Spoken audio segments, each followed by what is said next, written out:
10 साल के बाद आप इस इंडस्ट्री को, इस एजुकेशनल इंडस्ट्री को कहाँ देखते हैं हमारी?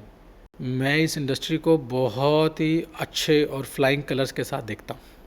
इन कंपैरिजन टू इंटरनेशनल हाँ हाँ, education in system. Comparison to international system ही मैं बात कर रहा हूँ। जिस तरह की यूनिवर्सिटीज़ अब प्राइवेट सेक्टर में आती जा रही हैं, बहुत बड़े स्तर पे एजुकेशन में बदलाव आने की उम्मीद है। हम देखेंगे आज बहुत सारी टेक्नोलॉजी एजुकेशन सिस्टम में आ गई हैं। आर्टिफिशियल इंटेलिजेंस आ गई है।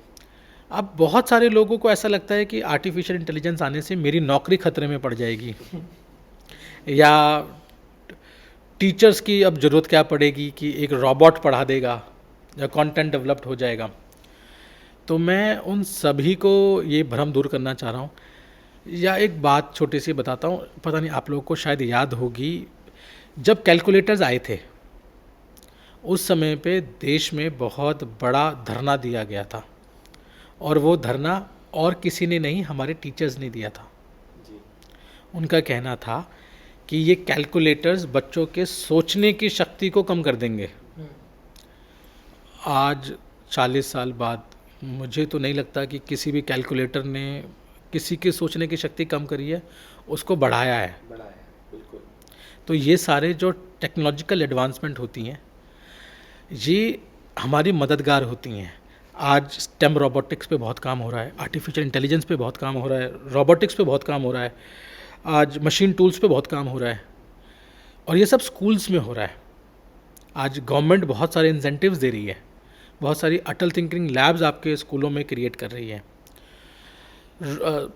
स्किल डेवलपमेंट, कोडिंग, ये सब आज करिकुलम का बेसिक पार्ट बन गया है। सीबीएसई ने भी अपना सारा बिजनेस सीबीएसई ने भी इसको काफ़ी हद तक अपने मॉड्यूल्स में ले आए, पर प्राइवेट स्कूलों में तो ये इनबिल्ट हो गया, और अब तो सरकारी स्कूलों में भी इनबिल्ट हो गया है। तो हमें किसी भी टूल के साथ घबराने की ज़रूरत नहीं है, उसको अडॉप्ट करने की ज़रूरत है। ये सब हमारे सारथी हैं, और जितना जल्दी हम इनको अडॉप्ट कर लेंगे, हमारे लर्निंग पैडागॉजीज, लर्निंग स्पीड बढ़ जाएगी। ये भी स्किल्स हैं बेसिकली, वो हमें आनी चाहिए बस। अब आप देखें, आर्टिफिशियल इंटेलिजेंस के ऊपर बात हो रही है। अब artificial intelligence is just like another human intelligence. जो चीज़ आप 40 बच्चों के साथ एक क्लास में नहीं पूछते हो, या आपको डर लगता है कि मैं पूछूंगा और कोई मेरा मजाक उड़ाएगा, वो आप आप उससे कर सकते आप आर्टिफिशियल इंटेलिजेंस से, चैट जीपीटी से एक बार नहीं, अपनी कंफर्ट पे 20 बार पूछ सकते हो, 30 बार पूछ सकते हो, अलग अलग तरीके से पूछ सकते हो। एक बड़ी कॉमनली मैं आपको बात बताता हूँ, आजकल गूगल पे बड़ी चल भी रही है। आप जब गाड़ी चला रहे होते हैं हाईवे पे, और गलती से, और या आप गूगल मैप फॉलो करके, हम आजकल गाड़ी चलाते हैं, और गलती से आपने हाईवे का जो टर्न लेना था वो मिस कर दिया, तो गूगल मैप क्या करता है? क्या वो आपको सामने से थप्पड़ मारता है, या गालियाँ बकता है, या आप पे कुछ ऐसी बातें बोलता है? वो कुछ नहीं कुछ करता। नहीं करता, एक और रास्ता दिखा देगा। वो आपको नेक्स्ट ऑल्टरनेटिव दे देता है। हमारी लाइफ भी उसी तरीके से है। अब अगर हम लाइफ को ऐसा मान लें कि आज मैंने कोई काम करा और वो गलत हो गया, या कोई डिसीज़न लिया वो ठीक नहीं हुआ, या कुछ अलग इम्पैक्ट हुए, और हम उसके लिए अपने आप को ब्लेम करना शुरू कर देते हैं, या किसी और को ब्लेम कर देते हैं, तो ग्रोथ तो हो नहीं रही। जो यू टर्न पीछे जाना था वो जा चुका। अब तो हमें अगले रास्ते, हमारा अल्टीमेट ऑब्जेक्टिव अपने गंतव्य तक पहुंचने का है। कितने समय में पहुंचे ये इम्पॉर्टेंट है, पर इतना इम्पॉर्टेंट नहीं है कि वो जर्नी को ही मैं भूल जाऊं। तो वैसे ही ये टेक्नोलॉजिकल पड़ाव है ना, ये हमारी गाड़ियों के जैसे हैं, कि मैंने अपनी गाड़ी साइकिल से शुरुआत करी थी, और आज मैं 4 व्हीलर पे आ गया, और मैं प्राइवेट जेट्स भी या एरोप्लेन्स भी यूज़ कर रहा हूँ। तो ये सब उन्हीं के जैसे हैं। जहाँ जिसकी ज़रूरत है, अमेरिका जाना है तो आप गाड़ी में नहीं जा सकते, आपको एक बोइंग की ज़रूरत है। दिल्ली जाना है तो आप बोइंग में नहीं जाओगे, आपको एक गाड़ी की ज़रूरत है। पास की मार्केट है जो 10 कदम पे है, तो वहाँ आप बुलेट लेके या 4 व्हीलर लेके जा नहीं सकते, क्योंकि खड़ी नहीं हो सकती। वहाँ साइकिल की ज़रूरत है, जरूरत के हिसाब से। ज़रूरत के हिसाब से। आपकी ये जो यात्रा रही, या हम कहें कि ये जो जर्नी रही, एजुकेशनल सिस्टम, एजुकेशनल इंडस्ट्री से होते हुए आप सीधा रियल एस्टेट। मैं इससे पहले भी एक छोटा सा पॉइंट और कवर करना चाहता हूँ एजुकेशन को लेके। हमारी एजुकेशनल जर्नी सिर्फ स्कूल तक सीमित नहीं है। हमारी इसके बाद हायर एजुकेशन की एक और जर्नी छोटी सी रही है, जहाँ पे हम आर्किटेक्ट, मैनेजमेंट, इंजीनियरिंग, फार्मेसी, इस तरह के कोर्सेज कराते हैं जो भी स्कूल सिस्टम जैसे ही ओरिएंटेड प्रोग्राम्स में चलते हैं। आज हमारे प्रोफेसर कॉलेज के प्रोफेसर्स के जैसे नहीं हैं कि बच्चा एक साल ऊपर हुआ, एक दिन ऊपर हुआ तो वो कॉलेज का हो गया। आज मेरे लिए 25 साल का बच्चा भी उतना ही मायने रखता है जितना 3 साल का बच्चा रखता है। तो वहाँ पे भी वही टेक्नोलॉजिकल एडवांसमेंट्स हो रही हैं। हम टेक्नोलॉजी में ना एक छोटा सा काम और करते हैं। हमने हर क्लासरूम में स्मार्ट बोर्ड्स का इंट्रोडक्शन करी है। अब आप आज स्कूल में नहीं आए या कॉलेज में आप नहीं आए, तो आप नहीं आए तो आपने जो टीचर ने पढ़ाया वो दोबारा तो पढ़ाएगा नहीं, वो मिस हो गया।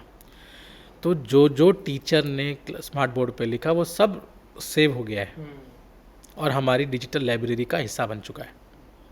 तो अब जिसको जब लगता है हमें सही है तो वो डिजिटल लाइब्रेरी से ऑटोली ले सकता है, पढ़ सकता है और अपने पेस पे उसको दोबारा रिवाइज कर सकता है।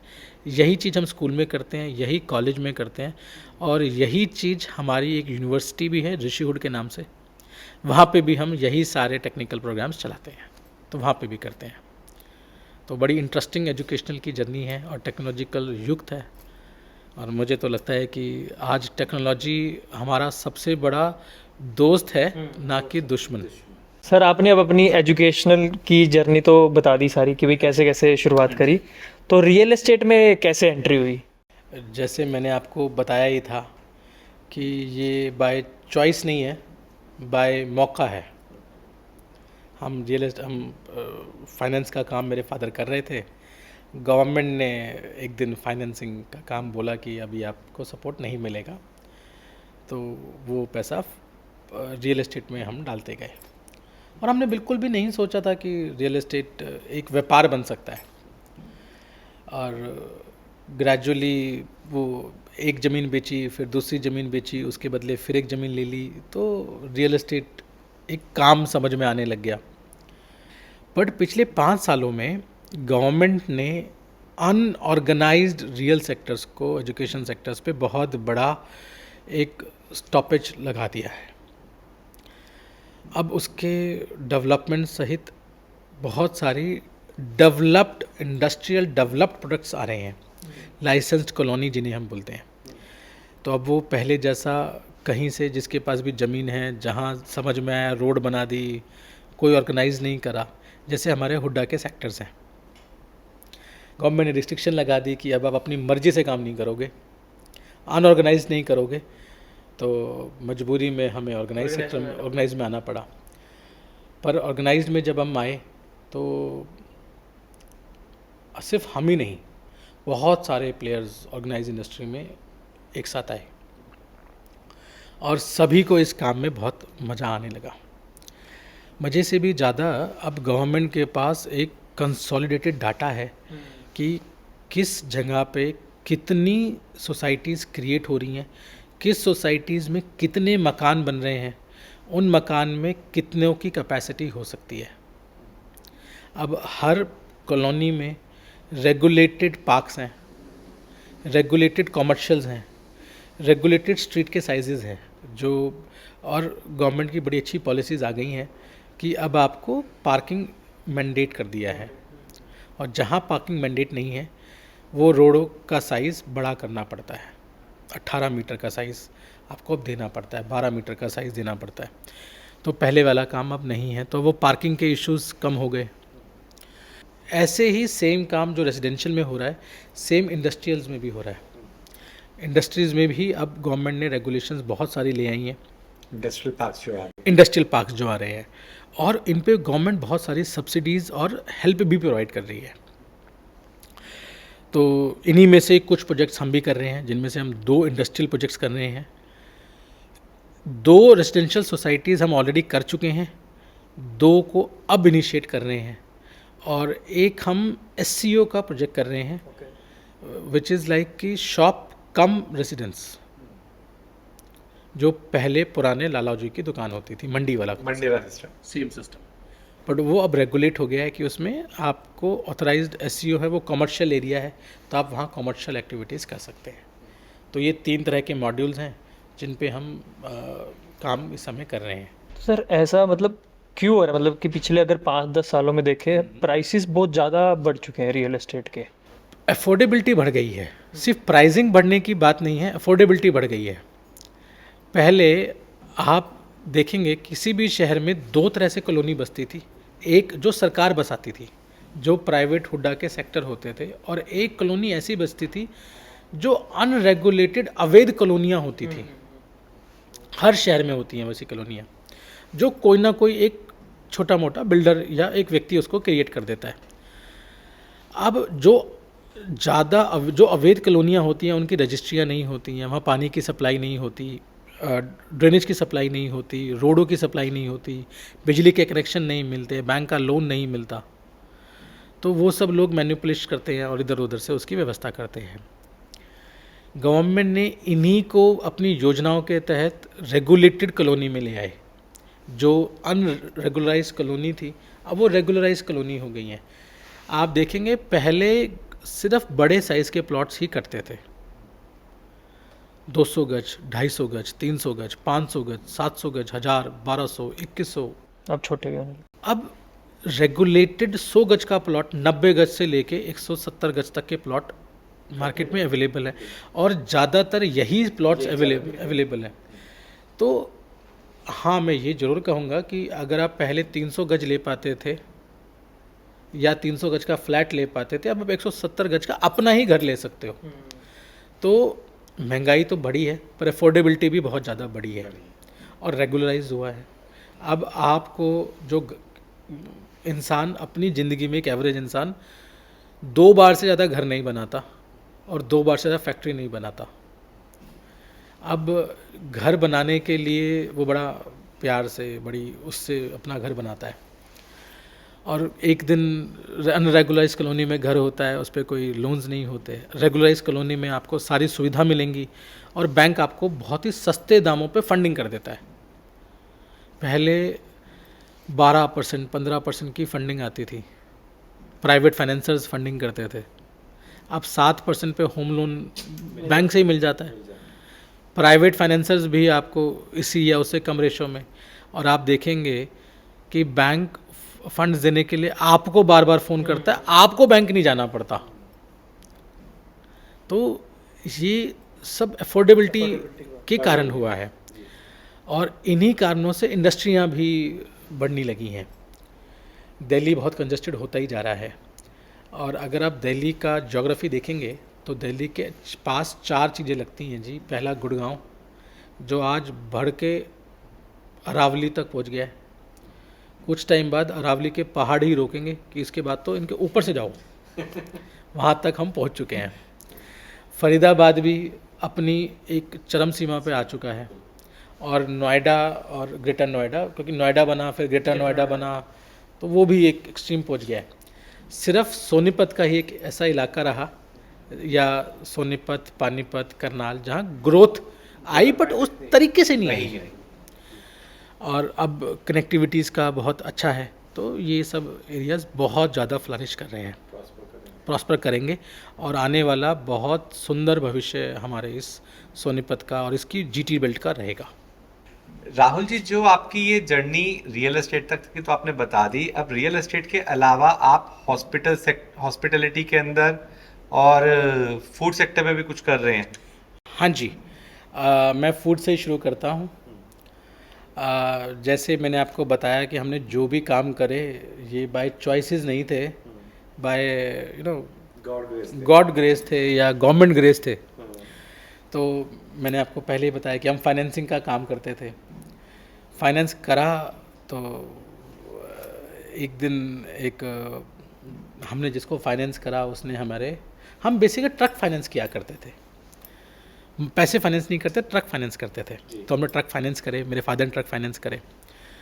तो जिसके घर पे उसने उसकी किस्त, लोन इंस्टॉलमेंट्स वापस नहीं दी, तो एज़ यूजुअल हम उसके घर पे गए तो उसने जब उसके घर पे गए तो मालूम चला कि वो अचार और मुरब्बे का काम करता है।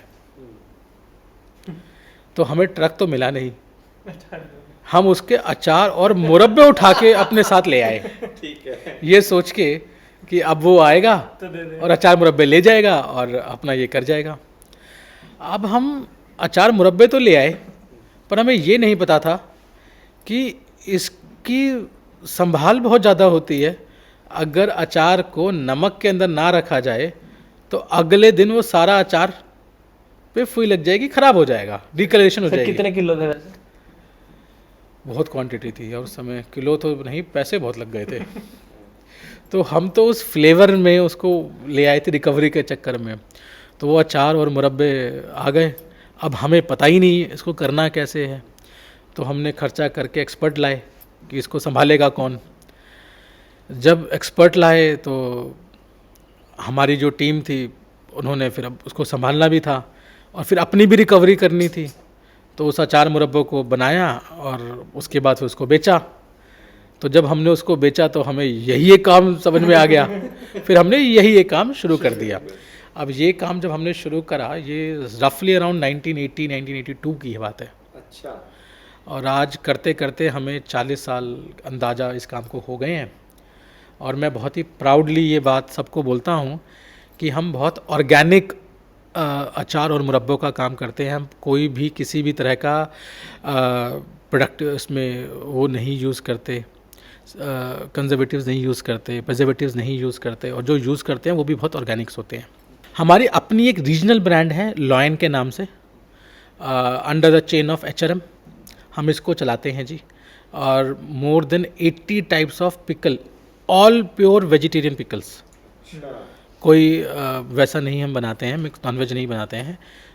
अचार मतलब जैसे आम है, हम आम के ही 20 तरह की वैरायटीज़ अचार में बनाते हैं, नींबू की 10 तरह की वैरायटीज़, मिर्च की 8-9 तरह की वैरायटीज़ हम बनाते हैं। तो ऐसे ऐसे अलग अलग तरह के हम, और जितनी भी ये सब्जियां हम लेते हैं। ये इनोवेशन जो ये इतने सारे चार आप बना रहे हो, तो ये इनोवेशन उस ट्रक वाले के आइडिया से आई थी या? नहीं, उसने तो 2 या 3 तरह के अचार बताए थे। कुछ इनोवेशंस ना भूख के कारण भी आती है। जब आप एक काम वहां से जागी। तो ये वहाँ से जागी। और यहाँ ना बड़ी एक इंटरेस्टिंग सी बात मैं आपको बताना चाहूँगा, थोड़ी सी बेहूदी भी है बट फिर भी बताता हूँ।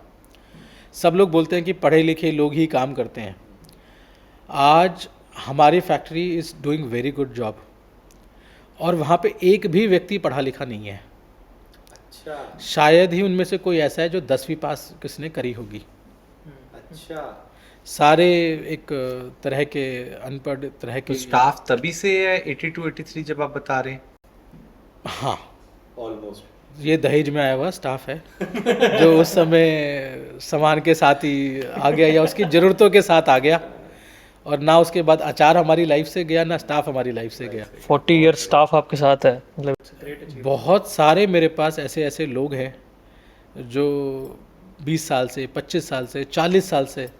और यकीन मानिए, जब मैं इस काम में आया तो जब आप बिल्कुल यंग होते हो और काम में आते हो तो आपको लगता है दुनिया में आप ही आप और कोई नहीं हो। तो मैं अचार फैक्ट्री में गया और मैंने देखा कि ये तो सारे ही कम पढ़े लिखे लोग हैं, इनमें सबसे ज़्यादा पढ़ा लिखा ही मैं ही हूँ। तो आपको एक अलग ईगो आ जाती है। उस टाइम आई रियलाइज्ड कि सिर्फ फैक्ट्री के मालिक का बेटा होना ही सफिशिएंट नहीं है। मेरी पूरी टीम ने एक सुर में मुझे फैक्ट्री से बाहर कर दिया कि पहले ये सीखो कि काम कैसे होता है, उसके बाद बताना कि इसमें करना क्या है। और यकीन मानिए, तब से लेके मैं आज तक उनसे सीख ही रहा हूँ कि ये काम होना कैसे है। आज हमारी फैक्ट्री में जो मेरी टीम है वही डिसाइड करती है कि नेक्स्ट प्रोडक्ट लॉन्च कौन सा होगा, उसकी पैकेजिंग किस तरह से होगी, उसके रेट्स क्या होंगे, उसका टेस्टिंग प्रोसीजर्स क्या होंगे, उसका क्वेश्चन आंसर्स, उसकी क्वालिटी चेक्स क्या होंगे, उसके रिलेटेड टेस्ट हम कहाँ कराने वाले हैं, उसके गवर्नमेंट अप्रूवल्स, FSSAI अप्रूवल्स कैसे आएंगे। और बड़ा यूनिक सा कॉन्सेप्ट है कि वो लोग अपने इंक्रीमेंट्स भी खुद ही करते हैं, अपनी सैलरियाँ भी खुद ही बनाते हैं। और अपने डिडक्शन भी खुद करते हैं। ये सारा काम वो खुद, वेंडर्स मैनेजमेंट, दिवाली पे या और त्योहारों पे वेंडर्स को जो देना है वो भी वो खुद डिसाइड करेंगे। दिवाली पे कौन सा व्यक्ति कितना गिफ्ट लेगा या कितनी अमाउंट लेगा ये भी वो खुद ही तय करेंगे, कौन सा गिफ्ट लेंगे।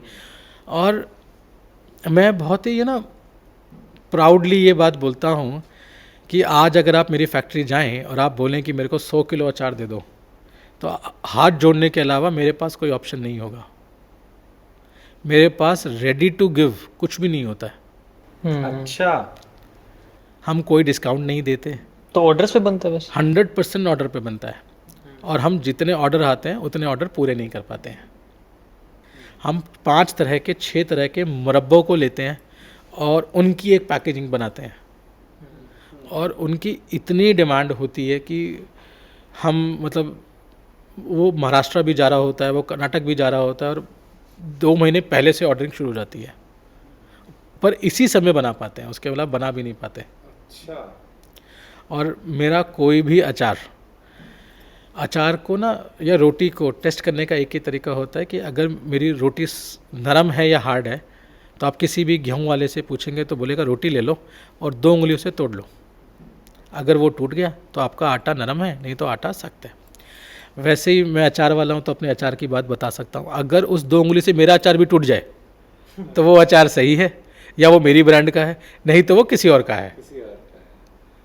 तो इसी तरीके से हमारा अचार चलता है जी, और बहुत ही प्रोडक्टिव फैक्ट्री के रूप में काम करते हैं। आप तो इसमें भी कोई फूड रेटिंग वगैरह या कोई जैसे बिल्कुल है जी, कुछ गवर्नमेंट एजेंसीज कोई ऐसी? इसमें बहुत सारे गवर्नमेंट के एजेंसीज हैं जी। आप अगर कभी एक कॉमन अचार फैक्ट्री या फूड प्रोसेसिंग फैक्ट्री देखेंगे तो वहाँ सबसे बड़ा काम हाइजीन का आता है। हमारी फैक्ट्री में यही हमारी सबसे बड़ी अचीवमेंट है कि it does not look like a factory, it's as clean as we can see our home. काम ह्यूमन ओरिएंटेड है, बट फिर भी इसका बहुत सारा काम मशीन ओरिएंटेड होता है। और government is very regulated on the food industry, क्योंकि ये डायरेक्टली हमारी हेल्थ से रिलेटेड है। हर महीने गवर्नमेंट के या हर 2 महीने में गवर्नमेंट के फूड ऑफिसर द्वारा इंस्पेक्शन की जाती है। FSSAI अपने इंस्पेक्शन करती है, और हम हर बैच को तो हम टेस्ट तो करते ही करते हैं। आज तक हमने 100 रुपये की फ्लेक्स भी कहीं नहीं लगवाई, ना कहीं अखबार दी, सारा वर्ड ऑफ माउथ, सिर्फ वर्ड ऑफ माउथ से जाता है। हम किसी बड़े अमेज़ॉन या किसी प्लेटफॉर्म पे अपना सामान नहीं बेच पाते। और मैं बड़े दावे के साथ कहता हूँ कि हमारे अचार का टैगलाइन है, स्वाद घर के जैसा। तो आप अपने घर में अगर सब्जी ना बनी हो तो आप मेरे अचार के साथ पेट भर के खाना खा सकते हो। और जो हम मुरब्बे बनाते हैं, मुरब्बा बाय डिफ़ॉल्ट एक कड़वा प्रोडक्ट है, naturally it's a very sour product. उसको हम बाय ह्यूमन वर्क और नेचुरल तरीके से मीठा करते हैं।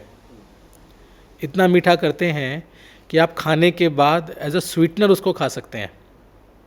जो आप मिठाई खाते हैं वो उसकी शेल लाइफ 1 दिन 2 दिन या हफ्ते की होती है, और वो भी कितनी पुरानी रेफ्रिजरेटेड होगी आपको उसका कोई आइडिया नहीं है। हमारा मुरब्बा या मेरा पिकल 2 साल तक भी उसे कुछ नहीं होगा।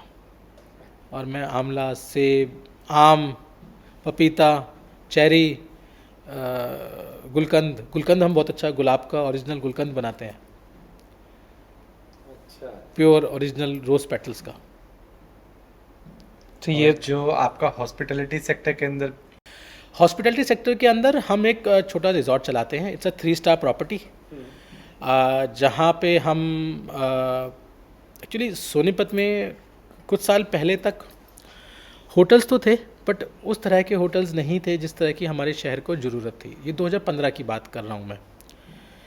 तो हमें ऐसा लगा कि हमें एक इस तरह का रिजॉर्ट क्रिएट करना चाहिए। तो ये भी सेम कहानी है कि हमने सोचा तो था कि एक get together tent structure create कर देंगे कि जिसमें संडे को फैमिली आउटिंग हो जाएगी। तो हम बनाने तो शेड चले थे, पर 3 साल बाद वो 5 मंजिला इमारत और 2 मंजिला पार्किंग और 2 बैंक्वेट के साथ वो पूरी एक पहला रिजॉर्ट ही बन गया सोनीपत का। तो हमारा कोई भी काम खुद से प्लान नहीं था, बाय डिफ़ॉल्ट वो हो गया। वो भगवान की कृपा रही। हाँ, अब ये भगवान की कृपा रही है, वो टेस्ट ही करता रहा बार बार। अब ये तो मैं नहीं कह सकता, बट ये उस तरीके से उस प्रोसेस में चलता रहा। आज हम सोनीपत के सबसे पहले रिजॉर्ट में से हैं जो सोनीपत के सबसे करीब है, और हम एक फुल पैकेज उसको सामने वाले को प्रोवाइड करते हैं कि वो एक बार में हम 30 लोगों से लेके 2500 लोगों तक के फंक्शंस, 4 फंक्शंस पैरेलली कर सकते हैं। ऑलमोस्ट 45 रूम्स की हम सुविधा अंदर देते हैं, और हमारे पास 500 गाड़ियों की इन हाउस पार्किंग है, जो सोनीपत की सबसे बड़ी पार्किंग है। 500 तो वो पार्किंग है जो हम मल्टी 2 फ्लोर में करते हैं, और उसके अलावा 150-200 गाड़ियाँ हमारे इन हाउस खड़ी हो सकती हैं। तो 700-800 गाड़ियाँ बहुत कंफर्टेबली, और 3 फंक्शन भी चल रहे होते हैं तो वापस में, क्योंकि ट्रैफिक मूवमेंट बहुत ज़्यादा होता है, तो ये तो वो गाड़ियाँ जो एक साथ खड़ी हो जाती हैं और जो आती रहती है जाती रहती हैं, वो एक अलग प्रोसेस है। तो सर जैसे आप 4 बिजनेसेस कर रहे हैं, हाँ जी। मेरे को ये कि मैनेज कैसे कर रहे हो? मैं सही बताऊं तो मैनेज मैं नहीं कर रहा हूं। मेरे को ना मेरी इंडस्ट्री में उत्पाती का नाम दिया गया है। उत्पाती वो व्यक्ति होता है जो हर जगह जाके ना उत्पात क्रिएट करता रहता है। तो हर जगह मेरे को बोलते हैं कि ये उत्पाती आज फिर एक नया उत्पात करने यहाँ आ गया है। तो मैं इसमें बहुत बड़ा रोल अपनी टीम का मानता हूँ।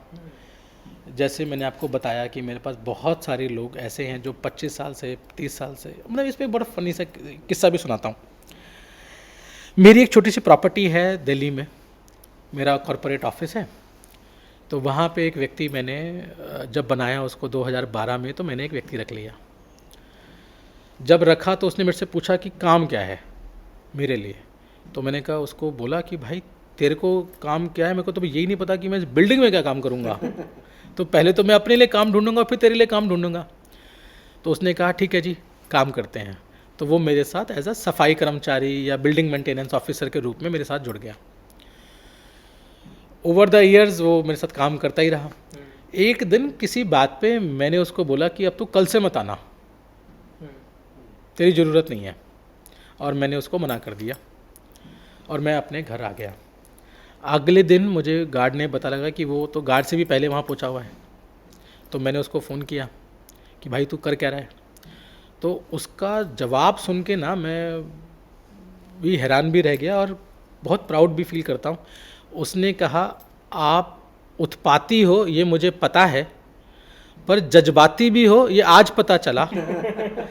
आप सिर्फ मेरे को तनख्वाह ही तो नहीं दोगे, आप यही तो कर सकते हो कि मैं जो काम करूंगा आप उसके बदले में तनख्वाह नहीं दोगे, तो मत दो। मैं तो यही काम कर रहा हूँ, आपको देना हो तो दे देना। आज 8 साल तो हो गए उसको मेरे साथ काम करते करते। तो मेरे पास ऐसे ऐसे एम्प्लॉयज़ हैं, ऐसे ऐसे एम्प्लॉयज़ तो मैं नहीं बोल सकता, फैमिली के मेंबर हैं जो मेरे, ना तो वो मैं उनको हटा सकता ना वो जाएंगे, और मेरी ग्रोथ का सबसे बड़ा कारण भी वही लोग हैं कि जो अपने ही सिस्टम्स, मतलब आज मेरी पूरी टीम, आप कहीं पे भी जाएंगे, आप स्कूल में जाएंगे तो आप देखेंगे वो मैनेजमेंट फ्री कैंपस है। हमारे प्रिंसिपल मेरी नहीं सुनेगा, वो उसको जो करना है वो डिसीज़न वो लेगा। जो उनकी अंदर की एडमिनिस्ट्रेशन टीम है वो अपना काम कर रही होंगी, वो प्रिंसिपल से इंडिपेंडेंट काम कर रही होती हैं। सब अपना अपना काम अपने अपने हिसाब से कर रहे होते हैं। तो हर संस्था में मेरा ऑफिस बिल्कुल संस्था के बाहर है।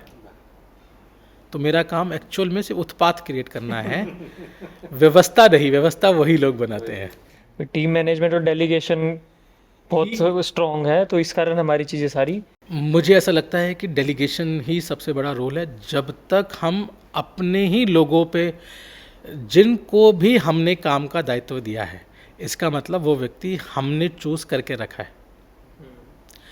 अब जिसको हमने चूज़ किया है, हमने उसको सेलेक्ट किया है, वो हमारी इच्छा से वहाँ आया है, और उसी को ही मैं काम नहीं देना चाहता। इसका मतलब मैं अपने ही फैसले पे भरोसा नहीं करता। तो जब आप अपने पे ही भरोसा नहीं करोगे तो सक्सेस कैसे करोगे? तो इसीलिए वो हमने अपनी सारी टीम को काम डेलीगेशन करना शुरू कर दिया। और अब लकीली मेरी टीम भी आगे अपना काम उसी उसमें डेलीगेट करती रहती है। तो आज चाहे मेरा स्वीपर हो या सिक्योरिटी गार्ड हो या प्रिंसिपल हो या मैं खुद, वो सब अपनी जिम्मेदारी उतनी ही मानते हैं जितनी मैं अपने काम को लेके मानता हूँ। तो ये रीज़न है ग्रोथ का। डेलीगेशन और भरोसा। स्ट्रगल हर किसी के साथ आएंगे, ह्यूमन इश्यूज हर किसी के साथ आएंगे, वो किसी के कंट्रोल में नहीं है। बट हम एक छोटा सी हादसे को बड़े उससे रिलेट कर लें कि एक ने ऐसा करा और बाकी भी ऐसा करेंगे, तो ये ना तो इंसानियत है और ना ही व्यापारिक तरीका है काम करने का। अगर आपको व्यापार करना है तो आपको अपने साथी पे अपने से ज़्यादा भरोसा करना पड़ेगा, और उसके लिए कुछ जगह आपको नज़रअंदाज करना पड़ेगा, कुछ गलतियां माफ़ करनी पड़ेंगी, क्योंकि आपकी भी बहुत सारी गलतियां हो सकती है। सामने वाले ने बिना बोले माफ़ करी हैं, सिर्फ इसलिए कि आप उसके बॉस हो। ठीक है। तो जब वो आपकी गलतियां माफ़ कर सकता है, आपके बोले हुए शब्दों को अडॉप्ट करके दोबारा काम पे आ सकता है, तो आप तो उसके बॉस हो, आपको तो उससे ज़्यादा ही ध्यान रखना चाहिए। राहुल जी, एक बात मैं और पूछना चाहूँगा, मतलब जो हम हर पॉडकास्ट में पूछते हैं, अनुज पूछता है कि एक यंगस्टर के लिए आपको क्या लगता है ज़्यादा इंस्पायरिंग क्या होगा? आपकी एजुकेशनल इंडस्ट्री की जर्नी, आपकी फूड सेक्टर की जर्नी, या हॉस्पिटैलिटी सेक्टर की जर्नी? आपके अकॉर्डिंग ज़्यादा इंस्पायरिंग क्या रहेगा? मुझे लगता है कि शायद इसमें से कुछ भी उसके लिए इंस्पायरिंग नहीं होना चाहिए।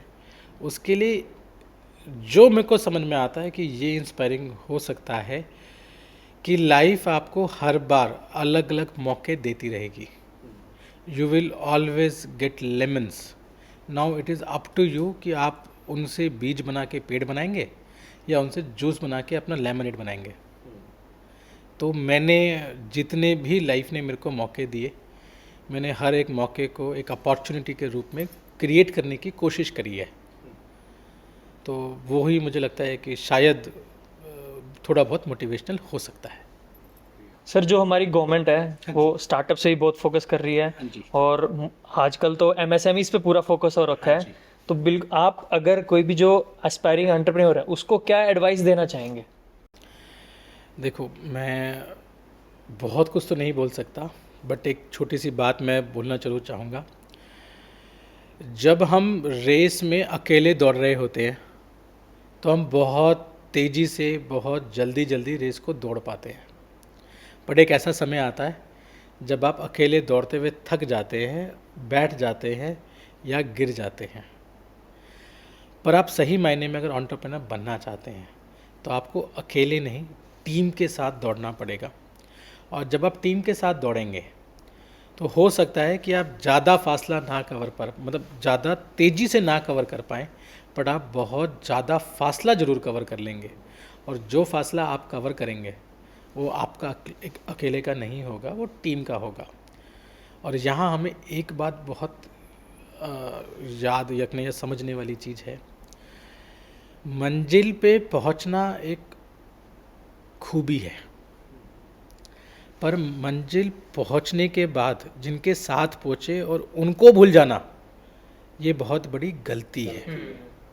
तो मैं सभी को यही एडवाइस देना चाहूँगा, आपको अपनी टीम के साथ उन्हें ये कॉन्फिडेंस देना बहुत ज़रूरी है कि आपके साथ आपका कोई सुख होगा तो हो सकता है आप मेरे को ना बुलाएं या मैं ना आ पाऊँ, पर जब आपके जीवन में दुख होगा तो उस समय और कोई हो या ना हो, मैं हमेशा आपके साथ खड़ा हूँगा, आपके सुख में सबसे पीछे और आपके दुख में सबसे आगे। ये आप जब मेरे साथ काम करें तो इसे कोई रिटर्न गारंटी नहीं, मान के चलें, अनसेड चीज़ है कि ये हमेशा ही होगी। और यही मैं अपने सभी दोस्तों को या इस पॉडकास्ट के माध्यम से बताना चाहूँगा कि लाइफ में ups and downs, pros and cons हर समय आएंगे। जब मेरे अच्छे समय में जिन लोगों ने मेरा साथ दिया उन लोगों को या उन लोगों के बुरे समय में मैं उनका साथ नहीं दूं, तो वो ना मानवता है, ना व्यापारिक दृष्टि से सही है, और ना ही आपके अपने पर्सनल हित के लिए अच्छा है। समय ज़रूर घूमेगा, एक समय ऐसा ज़रूर आएगा कि जो आज आपका अच्छा है वो कल को किसी और का अच्छा होगा।